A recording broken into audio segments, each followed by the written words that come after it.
on this, let's bring in Senor, who served as the senior advisor to the U.S. presidential envoy in Iraq from 2003 to 2004 and was a foreign policy advisor for Mitt Romney's presidential campaign as well.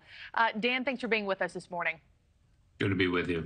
I might also add you're a New York Times bestselling author. Your latest book, The Genius of Israel, is out next month. Congratulations on that. I do want to touch on that in just a little bit. But first, there's a lot of ground to cover here with you. And let's first acknowledge this is now day 18 of warfare, seemingly no end in sight. Officially gone are the days of Israel coexisting with Hamas at the border. But how does this end, Dan?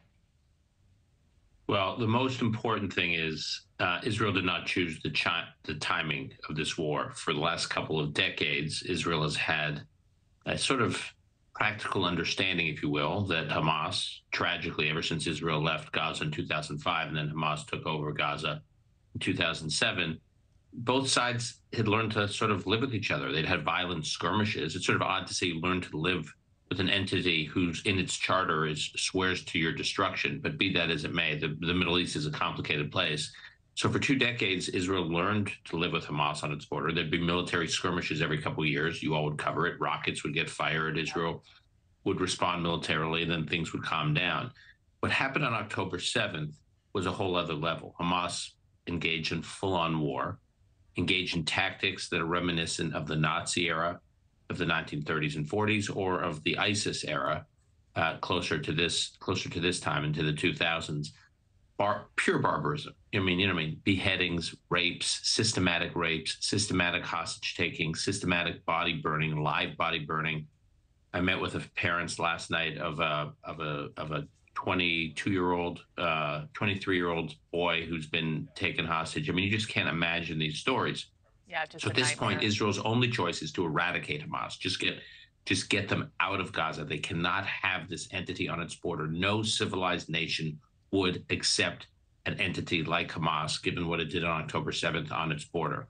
What happens after that? What a post-Hamas Gaza looks like now? We need, there'll be smart people hopefully working on that. There will be, as long as Hamas is out, you can put the Palestinian Authority, which governs in the West Bank, back in charge there. Maybe some of the Arab countries that claim to be so concerned about the 2 million Palestinians living in Gaza could step in and play a role in some kind of trusteeship in the governing of Gaza. There are a number of permutations to be considered. Yeah, but unfortunately, given the timing, Israel doesn't have the benefit, the luxury of taking its time to figure out what a post-Hamas Gaza looks like. It has to get Hamas, which is the equivalent like an Al-Qaeda or an ISIS, off its border. Yeah, they both want each other eradicated. That is for sure. I also want to talk about the American response to this war and what we've seen. We've obviously seen President Biden. He went and visited Israel just last week, then addressed the nation from the Oval Office a couple evenings later.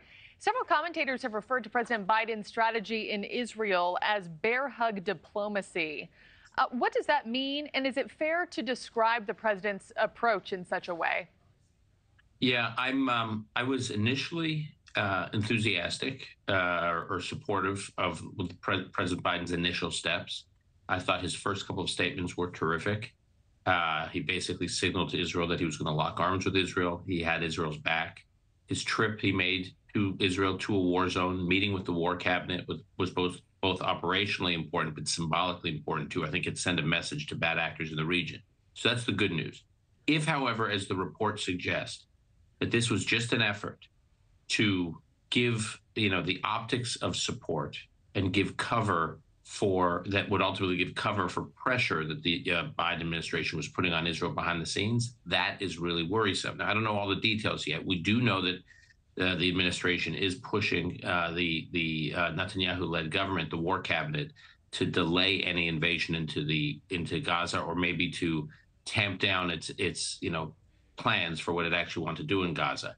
If the big bear hug is to mask behind the scenes pressure, and again, I don't know if that's the case for certain, but if that's where it's heading, I'm very concerned, because Israel needs to be given a free rein here. Yeah. Thank you for watching. Go to newsnationnow.com to find NewsNation on your television provider. And don't forget to click the red subscribe button below to get more of NewsNation's fact-driven, unbiased coverage.